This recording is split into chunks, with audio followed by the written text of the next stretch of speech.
Day 3 at the MLG Raleigh, standing here with Geoff Robinson, known as iNcontroL. How are you? Good, good. How are you? I'm fine. I'm liking this, although are you surprised so few people show up to this event? Yeah, I think Raleigh is, in terms of MLGs, one of the more understated MLGs. North Carolina definitely has a robust, I think they had a really good console history, so I think that's why MLG kind of remains faithful to them. But as far as StarCraft, I mean, last year we had the Hurricane that was here at the same time, but this time around, it's a great audience. They're really well educated. They're cheering at the right times, but it's not Anaheim. It's not huge. All right. We just saw first against Hero. When you see those games, are you like, shit, I'm so far behind, or do you feel, yeah, I'm on their level? To be honest, like I've played actually both of them. Obviously, I'm not on a friend, like a training level with them. They don't train with me, but I've played games with both of them, and it's amazing to watch. Certainly, their skill is at the peak; it's at the highest. But for me, what really intimidates me and makes me feel like they're super special is their mental mindset. Like everyone wants to talk about how Hero has nerve issues, but that guy plays on the biggest stage every single time. He won his group. He's playing first. Who's an incredible Miracle Protoss player. This guy is an amazing player. And it's 1-1, and they both have the balls to say, let's expand and then go speed Warp Prism as opposed to just jump on the Colossus train, which is the easiest, like, safest answer. But they're putting it on the line if they're multitasking and they're micro. And for them to have the balls to do that, to have the mental tenacity to do that, that's what separates them from the rest of us, myself included. Like they can do strategies that the rest of us would be very scared to do. This tournament for you, MLG Raleigh, you didn't qualify for WCS North American. I guess that was disappointing, and I guess this round was also disappointing. Still, you're putting still in the hours. How does that feel to you, how to say, once again, not make it into what you want it to be? Well, there's also like a little bit of a panic for me myself because it's no mystery that I'm doing more casting and more hosting. So my opportunities to try and live up to my own expectations, if you will, are fewer and further between. So MLG, it's MLG and home store and then online stuff right now. I work with you guys at well, I guess you're here as Rakaka, so misspoke. But I work with DreamHack a lot. I've started working with Asus ROG, that kind of stuff, so my opportunities are getting less. So am I happy with beating 2 Masters guys and accepting a walkover in the first round and then losing to the 2 good players I played? No, absolutely not. It's not a good result. I didn't, in my pre-Raleigh interview, it's not like, what do you expect to do? And I'm like, well, gosh, I hope to just kind of barely lose to a couple of good players. Like, I want to do better than that. So it's easy for me to look at that and be really hard on myself and upset. I've done that in the past. What I'm doing is I'm trying to come away from this with what did I do right and what can I do better. And for me, it's actually pretty nice because I didn't play scared, I didn't play nervous. So the games I lost, I didn't fall apart like I did at Anaheim. I started getting more upset and worried, and I really let the nerves take over. This time around, I got outplayed by Crank, and then I got out-strategized by Shu. And with those, I can go home and work on that. If it was just like I melted down and played terribly, I'd cry into my pillow and feel sorry for myself. Yeah, but to me, to some point, I'm amazed by your passion and your will to still compete, because I see that you put in the hours. Everybody I speak to is like, iNcontroL is so much better than he was 6 months ago. It's just a shame he doesn't perform. Like, how long can you keep it up? Like, do you need, when comes the big win? It's interesting you ask that because it's a really good question. For me, like, for some people this might be sad, but for me it's just kind of a reality. I love this game so much. It's what I've been doing since I was 11 years old, StarCraft. I love the community, I love the competition, I love the business side of it that I'm talking about now. I like casting, I like hosting, and I'm not saying that as an excuse, I'm just saying, like, I could lose every game in tournaments for the rest of my career and I'd still try. I will always play it. So of course, being the competitor that I am and the person that wants to win, it sucks, but I actually take pleasure in working at this game. So it's not a question of how much time I put in and then being frustrated without getting the result. It's more, I want to satisfy my fans, I want to live up to my potential, and I want to shut the haters up a little bit. Like the competitive side of me too, like when I'm on the other side of the line in a football game, the guy says, I'm going to blow you over, you suck ass. Like, it just makes me want to win more.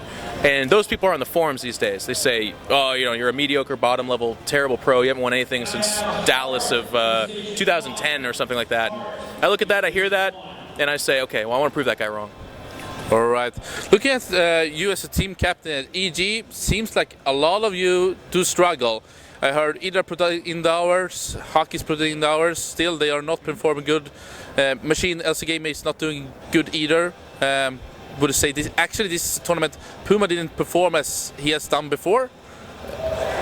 Are you guys doing something wrong in EG at the moment? Well, we're always self-evaluating ourselves. It's really hard to travel and play well. I think the players that travel less and play more domestically are going to have better results. It's a trend that you can follow all the way back in all of gaming. So it's no mystery. EG travels more than anybody else. They're at every tournament they can be. So it's harder to produce consistent results. That's something you'll hear from all of us. But that's more of something we're kind of learning about. Like, do we keep Huck more on the eastern seaboard so that he can compete in the Korea-based tournaments? And he qualified for WCS China, so that's Asia still, so it's a little easier. With Greg living at the Lair, do we keep him more domestic, or do we send him to a DreamHack where certainly the competition and the stage is huge, but because he's traveling the wrong direction against time zones, it's harder for him to compete. So these are things we're evaluating. But at the core, anyone that comes to visit the Lair, like we just had Z Motion, the famous photographer, but also the leader of Team Infinity 7 come over. She was blown away by how much we play. We play 10, 12 hours a day. We play more than anybody else. But you can talk about things like the NA server. Is that a good place to train? Expectations on EG players, is that too high? And for me, it's fun for people to speculate. But what I know that's going on is that travel's hard and pressure's harder on us. And the players that we have, they're champions. So when they're not winning, people question why. And I think this is all natural. Do you see a shift in the American scene that a lot of new upcomers, for example Sapi and also Vibe and Scarlet doing so good at this tournament, do you see NA getting stronger at this point? Is that what you feel when you're laddering?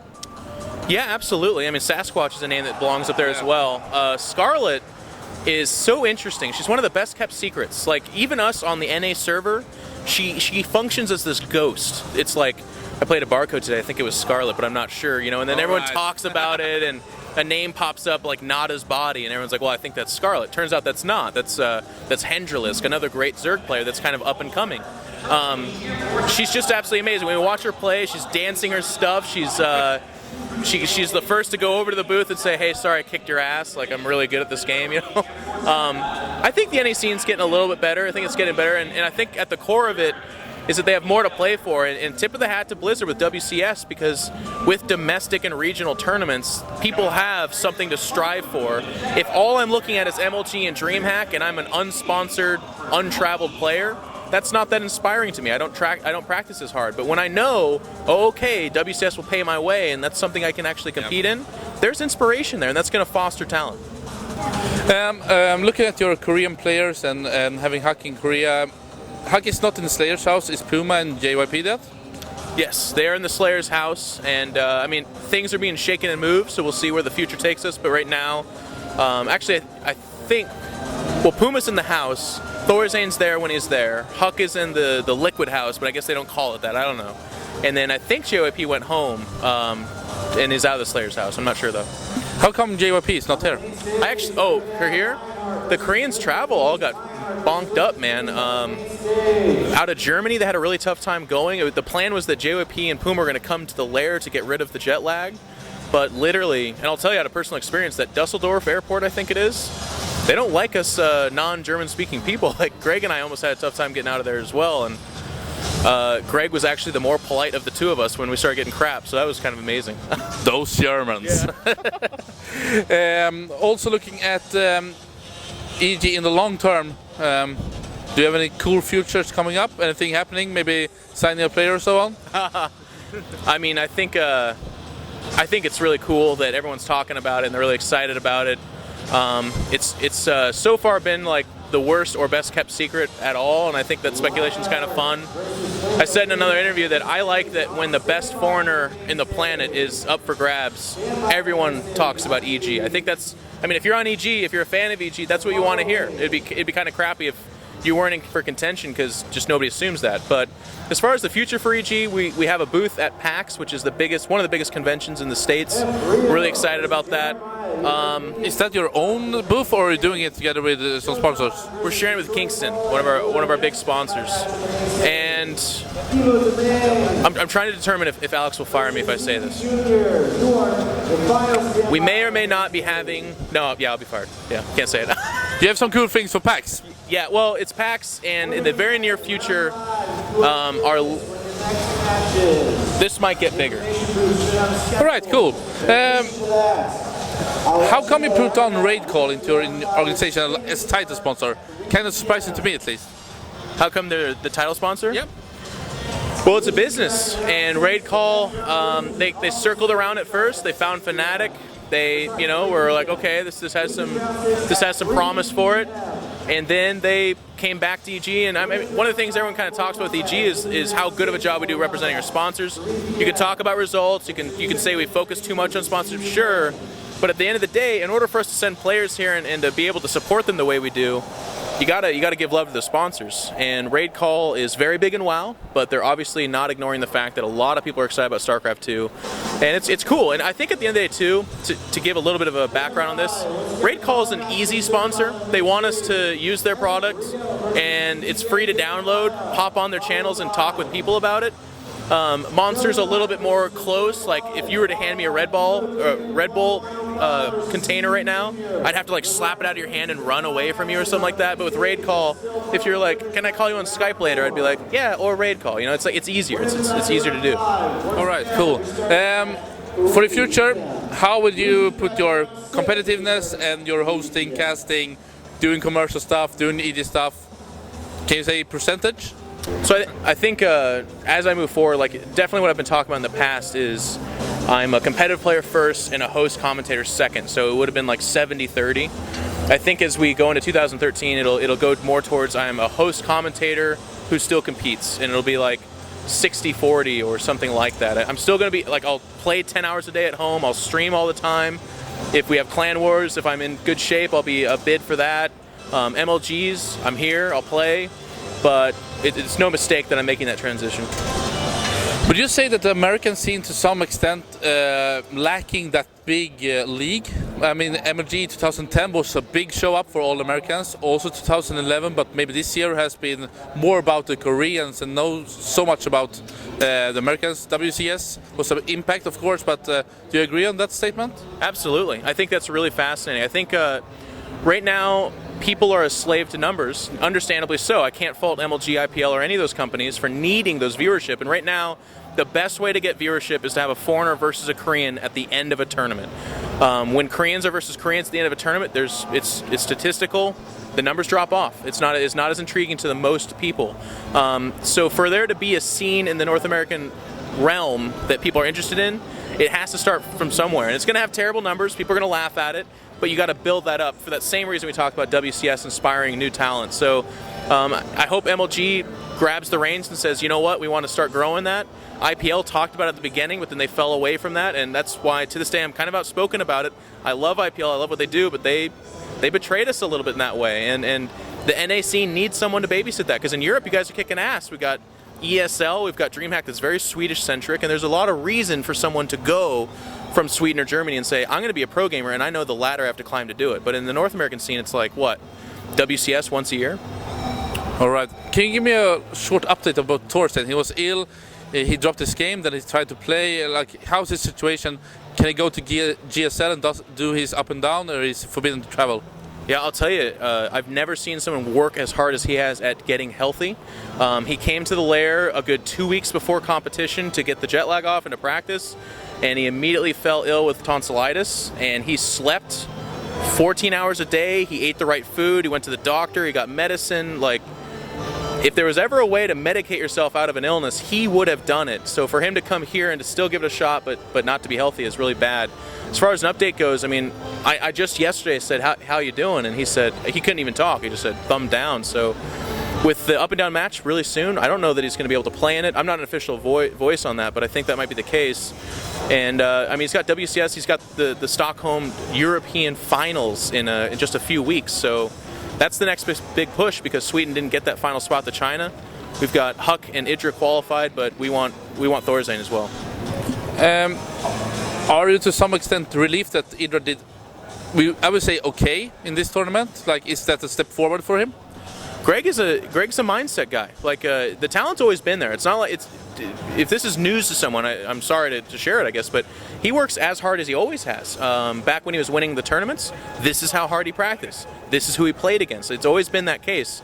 So when he dips and excels in his career, it's because of how he feels mentally. And for him to come here and to beat first a Korean Protoss that's near the end of the tournament, that's really big.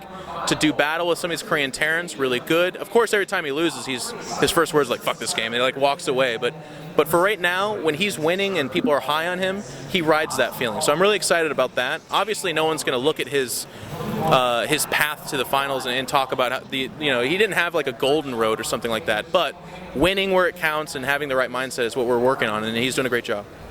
Who's your favorite to win this tournament? Well, I just tweeted at Apollo that I think First is not going to win it. He said he's definitely my pick. So I always like to put money where my mouth is with those guys. I think it's going to be a Zerg. Lennox's been playing absolutely monstrously well. Stefano just got knocked out. Otherwise, I would have been rooting him on. But I think Lennox a pretty good pick. As far as who else is playing really well, I mean, First looks good, but in his, I don't know, there's always things that go on, but in his series against Idrik, he looked pretty weak PvZ. Not to discredit Greg, but it just really bad things that he was missing. So if he can pick it up, maybe, but I'd say Lennox.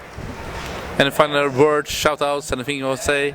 Yeah, just, thanks to everyone who's been checking this all out. You guys are doing a great job. It's really cool to see a couple of Swedes here. Rakaka, like you guys. Can never say the name of your website correctly, but thank you. Really excited. PAX, check it out. There's that silly Red Bull tournament going on. It'll be a lot of fun. And then I'll stream as soon as I get home. So thank you. Keep it up. Thank you so much. Thank you.